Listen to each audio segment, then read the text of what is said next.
À condition que tu entres dans son domaine exécutoire.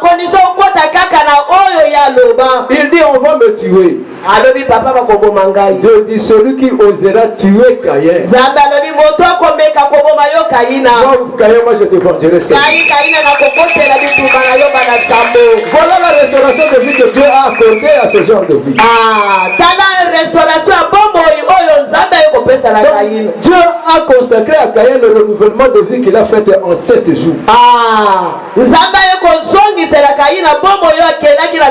En d'autres termes, il lui dit, moi je vais te pardonner et tu vas rentrer en moi en tant qu'enfant.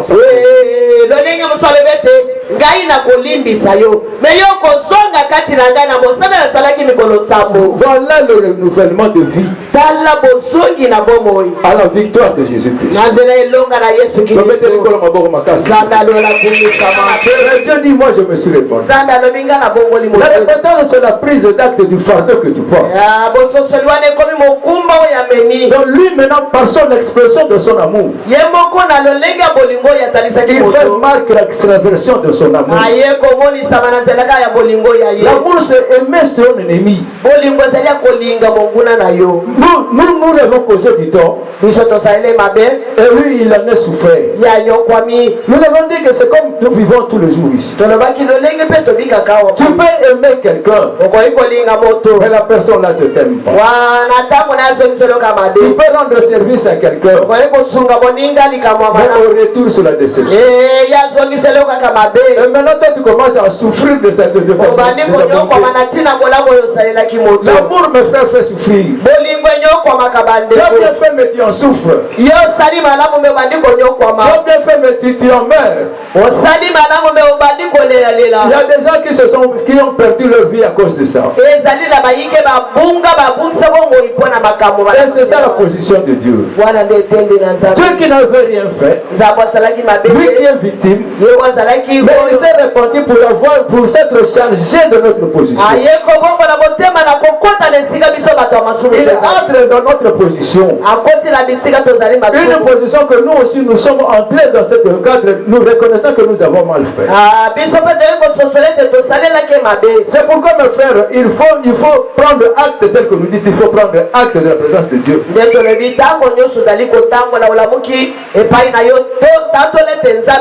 Et c'est cela que nous disons qu'il faut rendre grâce à Dieu. Nous avons vu Jésus qui c'est partout, il parlait de grâce. Il prit le pain, il dit, il rendit grâce à Dieu. Un peu fabriqué par la farine. Mais pour donner l'expression de la puissance de Dieu, il prend acte de la présence de Dieu là où il est. Suivant sa parole prononcée, il dit, je rendis grâce à Dieu. Voilà la consécration de vie. Par la prise de conscience de la présence exécutoire. Et c'est ce que nous sommes en train de faire. Lorsque tu prends acte de ta souffrance, tu prends acte de la présence exécutoire de Dieu. Et c'est là la repentance. Et c'est là maintenant que tu commences à souffrir. Mais la Bible dit, heureux les pauvres en esprit, quand le royaume des cieux est arrivé. Les pauvres en esprit, ce sont ceux qui sont séparés de Dieu. Les pauvres en esprit, ce sont des pécheurs. Les pauvres en esprit, ce sont ceux qui sont dépassés de la volonté de Dieu. Ils doivent être heureux parce qu'il y a la solution pour eux. Parce que Christ est venu pour leur cas. Alléluia. Si tu souscris à cette présence de Dieu, à la volonté de Dieu, pour toi c'est une bénédiction. Mais si tu ne souscris pas à cette présence exécutoire de Dieu, c'est une condamnation pour toi. Je ne sais pas si je suis de me faire confiance. Ainsi donc, à travers la repentance, Dieu vient à toi en termes de miséricorde. Et lorsqu'il vient en termes de miséricorde, miséricorde, ce n'est pas la pitié. La pitié, c'est différent de la miséricorde. Miséricorde, c'est-à-dire que lui, il prend ton cas, il le met au cou. Tu dois être pardonné. C'est là où Jésus-Christ dit dans la prière qu'il nous a dit. Pardonne-nous nos offenses comme nous pardonnons à ceux qui nous offensent. Voilà maintenant l'action de Dieu en toi. Qui s'était repenti. Et lui, il est venu en termes de miséricorde. Et il vient maintenant, il te place dans son train. Parce que Dieu, en tant que porteur de fardeau, toi aussi porteur de fardeau, mais lui, il porte des fardeaux qu'il n'a pas commis. Il te dit, si toi tu gardes ton fardeau à toi-même par rapport à toi-même, tu n'as pas de voie de sortie. Parce que tout ton alentour a été maudit. Tous tes projets sont mal couverts. Parce qu'à travers le péché, Dieu a maudit le sol pour toi. Dieu a maudit la femme et ses entrailles pour toi. Dieu a maudit l'homme pour le péché là. Et il a maudit le serpent. Et tu n'as pas de résolution par toi-même. Donc tout ce que tu vas chercher par toi-même, ce sont des problèmes et des problèmes. Parce que le sol est aride. Parce que les vents de l'enfant naîtront dans la souffrance. Pour que la terre puisse se produire, il faut l'arroser avec ta sueur. Et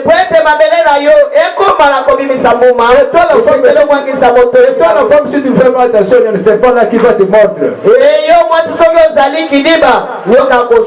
Et cependant Dieu a donné la puissance à la femme. Il ne faut pas blaguer avec la femme.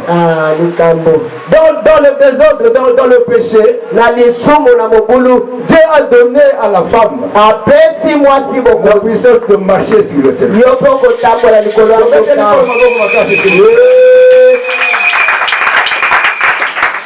C'est ça la synthèse. Et maintenant, avec ce fardeau, Jésus-Christ nous demande d'entrer. D'entrer dans ce fardeau. Parce que c'est lui qui a la résolution. Chez toi, toutes les solutions que tu auras cherchées, c'est aride. Ce n'est pas fertile. Il n'y a pas de lumière, tu cherches dans les ténèbres. Mais il te dit d'entrer chez lui. Et chez lui, c'est un rail. Quand tu entres, ce n'est plus toi qui vis, mais c'est lui qui vit en toi. Et tu te mènes maintenant sur le rail jusqu'à la victoire sur la croix. Et maintenant, tu entres maintenant dans cette vie de restauration. Tu rentres dans le jardin de l'Éden. Ton sol qui était problématique est devenu fertile. Et tu deviens ami de Dieu parce que ton péché se mais cependant, il ne faut pas te limiter à la croix. Parce que la mission de Jésus-Christ ayant porté le péché se termine sur la croix. Mais depuis que Jésus-Christ est arrivé sur la croix, il n'a plus vécu avec nous dans la chair. La mission de Jésus-Christ par rapport à la chair est terminée sur la croix. Il vit maintenant en termes de vie en nous. Parce que sa mort physique c'était sur la croix. Donc il est devenu saint, mais il n'a plus servi d'exemple en nous par rapport à son corps physique. Donc nous qui croyons en lui aujourd'hui par la victoire sur la croix, nous sommes en train de vivre son esprit en nous en termes de matière. Donc si tu te limites à la croix, nous sommes en train de vivre sa sainteté, mais en termes de matière, en termes de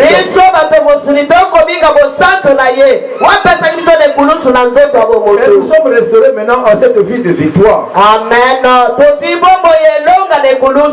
nous vivons par le pardon du péché dans la sainteté. Mais par rapport à la victoire. Mais maintenant Jésus-Christ est parti au sépulcre. Là-bas il n'est plus parti en tant que porteur de péché. Il n'est plus parti là-bas en tant que porteur de péché. Il est parti là-bas en tant que saint. Et la mission de Jésus-Christ dans le sépulcre et sur la terre, c'est différent. Mosala Kristo awa na sena moi ezalaki na bokese na wake kosala na kunda. Donc sur le sépulcre il est entré dans sa sainteté. Après la victoire sur la croix. Mais à la croix il est monté sur la croix en termes de pécheur. Il n'a pas causé mais il est monté sur la croix. Ainsi donc mes frères en termes de conclusion, tel que nous sommes ici, il y a trois dimensions de personnes en Christ. Il y a ceux qui vivent dans l'Ancien Testament. Il y a ceux qui vivent dans le domaine de la victoire. Il y a ceux qui sont en train de vivre en la résurrection. Parce que ces trois étapes, ce n'est pas par rapport au temps formel. C'est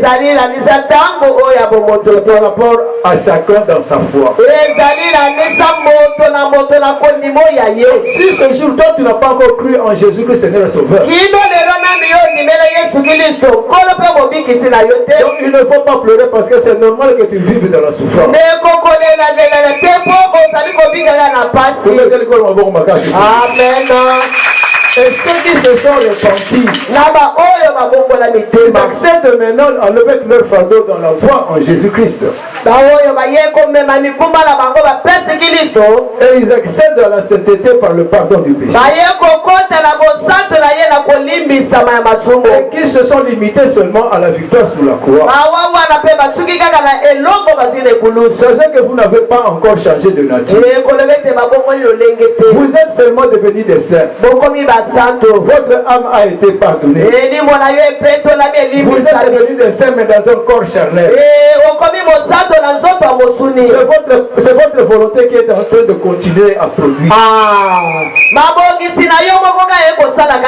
Et là si tu pêches, le salaire du péché c'est la mort.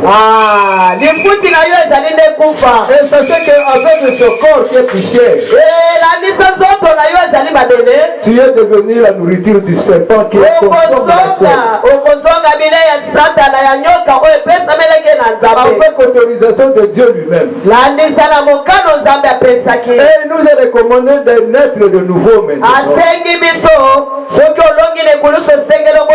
C'est-à-dire qu'en notre victoire sur la croix, qui nous garantit de la sainteté, il faudrait maintenant entrer en cette sainteté en Jésus-Christ qui est parti maintenant dans le sépulcre. Amen.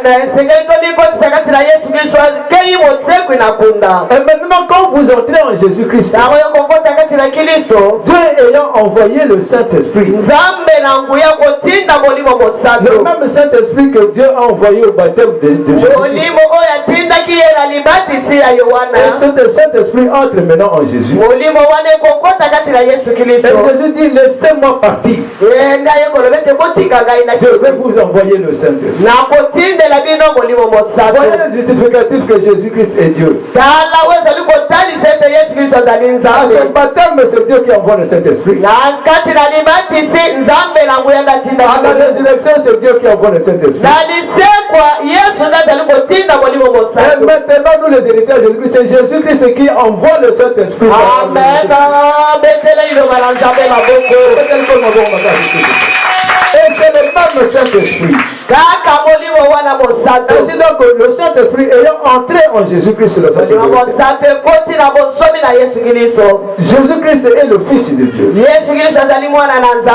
nous aussi, comme le Saint-Esprit est entré en nous en termes de recommandation de Dieu lui-même. Nous aussi, nous sommes devenus des fils de Dieu. Et maintenant, en tant que fils de Dieu, ensemble avec le Fils de Dieu qui est Jésus-Christ.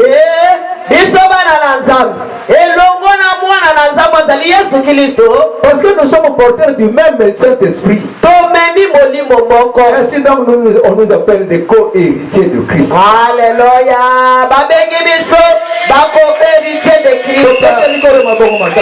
Alléluia.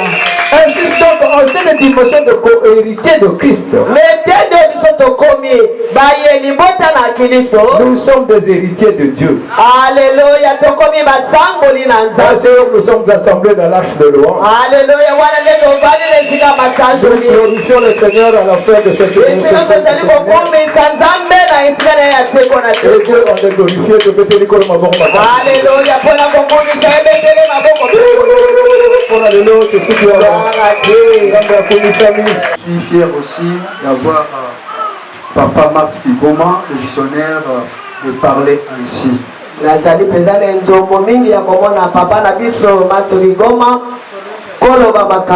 n'est pas un fruit d'hasard.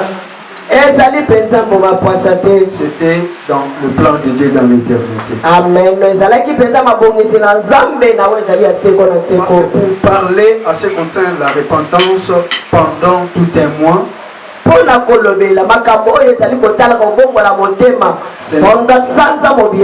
n'est pas donné à tout le monde. Si on est dans la ville de Kinshasa, il y a des églises, mais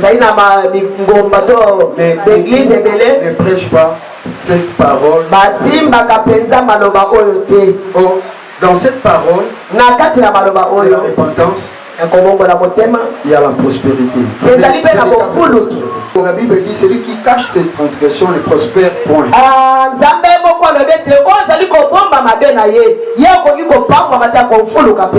Dieu m'a donné ce passage de Jean chapitre 8.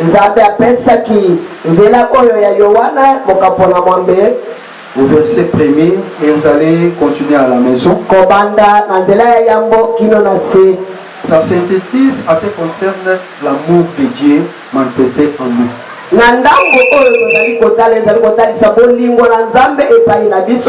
Moi je crois que aujourd'hui, si tu reçois cette parole et tu appliques cela, ta vie ne sera pas la même. Amen.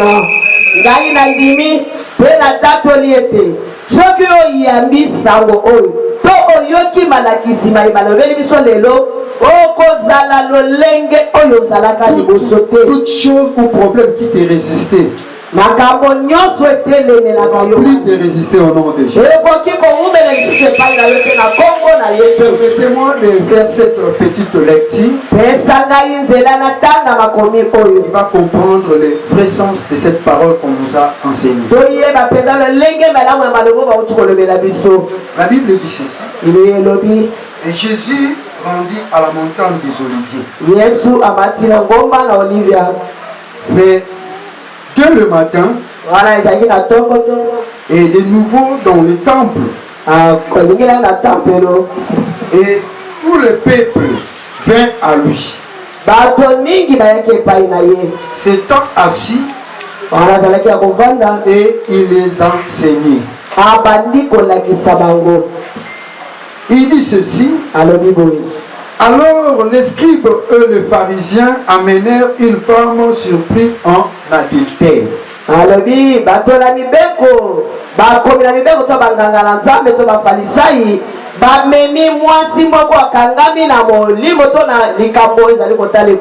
Parce que le péché d'adultère, c'est-à-dire c'est une femme mariée. Elle a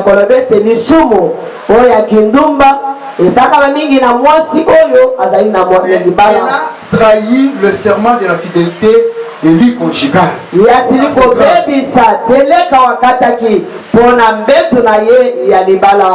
mais tu peux faire un péché contre un homme Mais lorsque tu touches à la femme, tu touches à sa vie.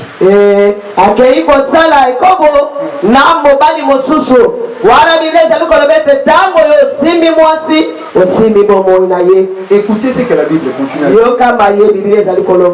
Alors, le scribe le présente devant Jésus. La plaça au milieu du peuple. Et tout cela c'est pour humilier cette femme et le tuer. Regardez les conséquences du péché ou les dangers du péché.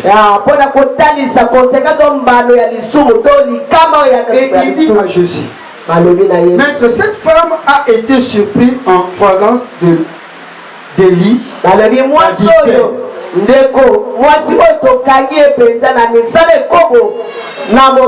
Moïse dans sa loi nous a donné ordre de lapider de telles femmes. Toi donc tu dis quoi? Que dis-tu? Il dit à cela pour le mettre à l'épreuve et pour l'accuser. Mais Jésus étant baissé et écrivait avec le doigt sur la terre,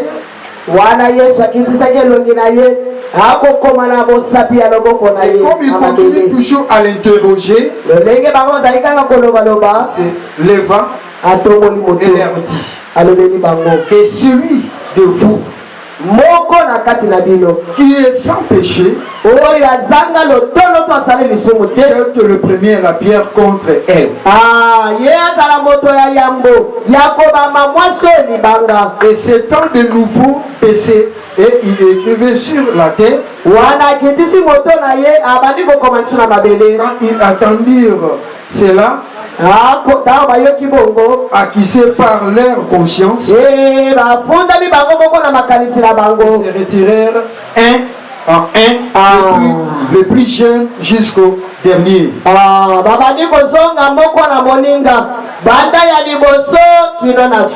Et Jésus resta seul avec la femme qui était au milieu. Alors il dit à la femme, femme, où sont ceux qui t'accusaient? Personne n'a-t-il condamné? Et répondit, mon Seigneur. Et Jésus lui dit, je ne te condamne pas. Je ne te condamne plus. Va et ne pêche plus. Nous vivons, papa, cette résurrection de vie qui nous garde encore une fois de plus. Que ton nom seul soit exercé en tout et chacun. Que le Saint-Esprit qui se manifeste en chacun suivant la volonté du Père puisse consacrer notre vie dans le cadre de l'abondance matérielle et spirituelle. Que ton nom seul soit exalté au Dieu Tout-Puissant, Créateur de ciel et de la terre. J'ai prié en notre nature, Dieu merci, dans le cadre des héritiers en Jésus-Christ, dans la vision innée de l'Esprit et l'Esprit. Amen.